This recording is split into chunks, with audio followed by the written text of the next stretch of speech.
안녕하세요. 오늘은 거듭남에 대한 8번째 나눔을 갖도록 하겠습니다. 거듭남의 증거들.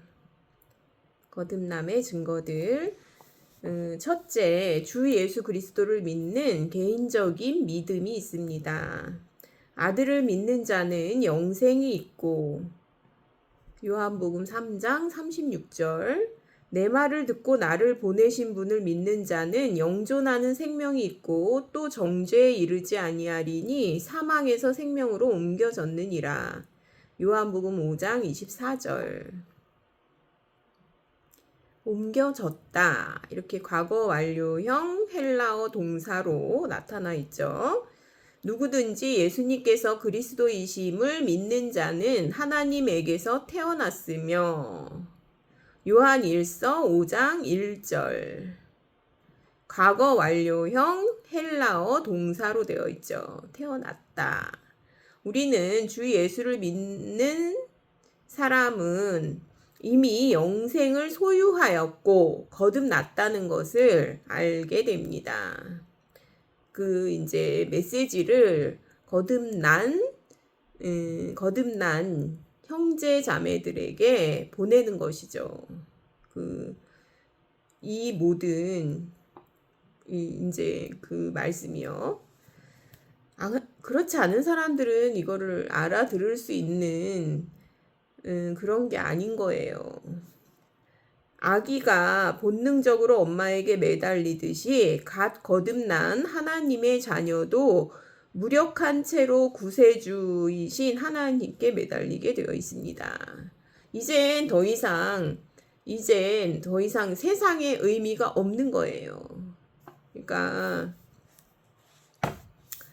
거듭난 사람들도 이렇게 아기가 본능적으로 엄마에게 매달리듯이 그렇게 말씀을 찾게 되는 거죠. 죄에 대한 참된 회개가 있습니다. 죄인의 회개와 그리스도인의 회개에는 차이점이 있습니다. 거듭난 그리스도인의 회개와 죄인의 회개는 다르다는 거예요. 죄인의 회개는 자신에 대한 혐오이며 내 자신의 타락한 상태에 대한 깨달음과 인정입니다. 하나님 앞에서 잃어버린 바 된 죄인의 자리에 서는 것입니다. 이거는 죄인의 회개죠. 죄인의 회개는 나 자신에 대한 혐오, 전적인 무능하고 전적인 타락한 존재라는 거에 대한 혐오죠. 그러나 그리스도인의 회개는 죄로 인해 넘어질 때마다 죄에 대한 혐오와 마음의 근심이 동시에 일어나는 것입니다. 그러니까 하나님의 뜻대로 하는 근심을 통해서 후회할 것이 없는 구원에 이르게 하는 회개라는 거죠. 구원에 이르게 하는 회개. 그러니까 이거를 죄인의 회개는요, 생명 얻는 회개라고 할 수가 있죠. 생명 얻는 회개. 구원받는 회개죠. 하나님의 뜻대로 근심하는 것은 경건한 슬픔이라는 말은 하나님의 성품이 이미 내 안에 있음을 의미하는데 죄인은 그렇지가 않다는 거죠. 회개란 죄에 대해서 슬퍼하고 근심하는 것 그 이상입니다. 회개란 바로 하나님의 뜻대로 하는 근심입니다. 오직 하나님의 자녀만이 하나님의 뜻대로 하는 회개를 경험하게 됩니다. 이건 죄에 대한 슬픔도 있지만요, 하나님의 뜻대로 하는 근심도 있다는 거예요. 그리스도인의 회개는 나는 내 죄과에 대한 형벌이 두렵고 끔찍하기 때문에 회개를 하는 것이 아니라 하나님께서 죄를 미워하시고 하나님의 눈에 죄가 끔찍이도 극악한 것임을 알기에 회개합니다. 회개는 하나의 행위 그 이상의 것입니다. 이것은 마음의 태도 문제입니다. 회개는 죄에 맞서 하나님 편에 서는 것입니다. 하나님은 거룩하셔서 죄를 미워하시기 때문에 내가 만일 그의 자녀라면 내 안에 그의 거룩한 성품이 존재하므로 결과적으로 죄를 범한 일에 대해 양심의 가책을 받을 때 죄를 한탄하며 또한 죄에서 떠나게 되는 것입니다. 그리스도인의 회개는 이런 거라는 거죠. 그 다음에 세 번째, 하나님을 향한 참된 사랑이 있습니다. 죄를 미워한다는 것은 어쩌면 소극적이에요. 소극적인 거죠. 그러나 하나님은 사랑이시고 또한 우리를 낳으신 분이시기 때문에 우리는 아버지 되신 하나님을 사랑합니다. 여기에 거듭남에 대한 적극적인 원리가 있습니다. 사랑은 굉장히 적극적인 거예요. 가만히 있는 게 아니에요. 어쩌면 죄에 대해서는 굉장히 소극적일 수가 있는 거예요. 죄를 안 짓고 가만히 있어야 되니까. 그러나 이 사랑은 굉장히 적극적이라는 거죠. 우리를 향해 하나님이 가지고 계신 사랑을 우리가 알았고 또 믿었나니 하나님은 사랑이시므로 사랑 안에 거하는 자는 하나님 안에 거하고 하나님도 그 안에 거하시느니라. 요한일서 4장 16절. 이는 부모를 사랑하는 자녀의 정상적인 상태입니다. 더욱이 우리가 하나님을 사랑한다면 우리의 주된 갈망은 그를 기쁘시게 하는 것이 될 것입니다. 이건 죄의 문제가 아니라 하나님을 기쁘시게 하는 문제라는 거예요. 우리 주님께서는 너희가 나를 사랑하면 나의 계명을 지키리라고 말씀하셨습니다. 하나님을 사랑하는 것이 하나님을 아는 것보다 앞서 있습니다. 우리는 하나님을 알기 전에도 하나님을 사랑할 수 있습니다. 하나님은 머리로 아는 것이 아닌 마음으로 아는 것이기 때문입니다. 어리석은 자는 그 마음에 이르기를 하나님이 없다 하도다. 시편 14편 1절. 그 다음에 이제 네 번째는 형제 사랑이 있다는 거예요. 형제 사랑.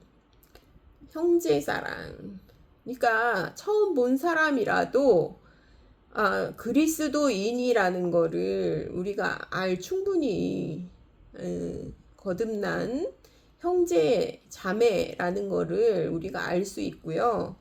그리고 그런 사람이면 처음 만났어도 사랑하게 돼요. 형제 사랑이 있어요. 왜 그러냐면 이 혈연 관계도 이 마음에 사랑이 있잖아요. 그리고 하나잖아요. 그런 것과 똑같아요.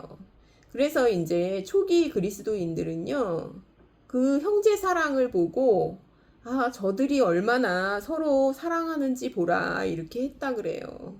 저들이 얼마나 뜨겁게 사랑하는지 보라 이러면서 신기하다. 그게 인간에게서 나온 게 아니라는 얘기죠. 그 다음에 5번째, 실제적인 의로운 삶이 있습니다. 나무는 그 열매를 보면 알 수 있습니다. 믿음은 그 행위로서 입증됩니다. 그분께서 의로우신 줄을 너희가 알면 의를 행하는 자마다 그분에게서 난 줄을 아느니라. 요한일서 2장 29절. 성령으로 난 자들은 자신의 지체를 의의 병기로 드리며 하나님의 말씀의 계명에 조화를 이루면서 자신들의 삶을 빚어갑니다.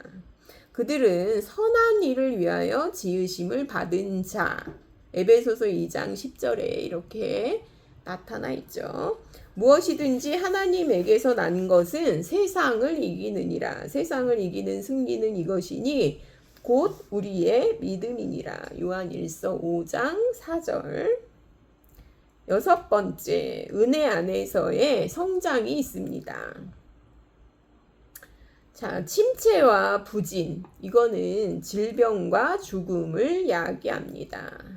손발을 전혀 사용하지 않으면 결국은 마비가 되고 만다. 그래서 생명은 성장을 통해서 입증됩니다. 새로 태어난 아기들로서 말씀의 순수한 젖을 사모하라. 이것은 너희가 그 젖으로 말미암아 성장하게 하려 함이라. 베드로전서 2장 2절. 이것은 점점 나아가는 삶이고요. 영광에서 영광으로 나가는 삶이라는 거예요. 완전한 대로 이르는 그런 삶이라는 거죠. 7번째, 끝날까지 흔들리지 않는 인내하는 믿음이 있습니다. 환난이나 핍박이 일어나면 곧 넘어지는 사람이 있습니다. 뿌리가 없는 그들은 거듭난 적이 없습니다. 자, 이게 참 놀라운 말씀이죠. 그들은 마치 겉만 씻은 돼지와 같습니다. 곧 흙탕물로 돌아갑니다. 그들과 대조적으로 하나님의 자녀들은 소망의 담대함과 자랑을 끝까지 견고히 잡고 있습니다. 사실은 진짜 하나님의 생명이 들어왔다면 끝까지 우리가 뭐 붙잡는 게 아니라 견고하다는 얘기예요. 그게 인간의 생명과는 다른 거예요. 그러니까 성도의 견인이라 그러는데 뭐 우리가 자연적인 힘으로 참는다, 인내한다 이런 차원이 아니에요. 하나님의 생명이 그렇게 우리를 구원에 이르게 하는 거죠. 성도의 견인은 그러니까 이게 구원의 증거라는 거예요. 거듭남의 증거라는 거죠. 그래서 하나님의 자녀들은 소망의 담대함과 자랑을 끝까지 견고히 잡고 있습니다. 그들은 넘어지나 아주 엎드러지지는 아니합니다. 그들은 베드로처럼 침륜에 빠지기도 하고 슬피 통곡하기도 하지만 다시 회복됩니다. 하나님의 생명이니까요. 거듭난 사람은 신의 성품에 참여하는 자가 된 것이며 베드로후서 1장 4절 결코 멸망치 않습니다. 그래서 어떤 구절이 있냐면요. 하나님의 말씀 헛되이 나갔다가 그냥 헛되이 돌아오지 않는다 그러잖아요. 반드시 열매를 맺히거든요. 이제 내가 내 자신을 헌물로 드릴 준비가 되었고 나의 떠날 때가 가까이 이르렀도다. 내가 선한 싸움을 싸우고 나의 달려갈 길을 마치고 믿음을 지켰은즉 이후로는 나를 위하여 의의 관이 예비되어 있나니 주 곧 의로우신 심판자께서 그날에 그것을 내게 주실 것이요 내게만 아니라 그분의 나타나심을 사랑하는 모든 자들에게도 주시리라. 하나님의 은혜가 그 자녀된 신분에 합당히 살아가는 우리들 모두에게 있게 된다는 거예요. 이것도 이제 아더핑크의 당신은 진짜 거듭났는가 중에서 제가 발췌를 해봤습니다. 감사합니다.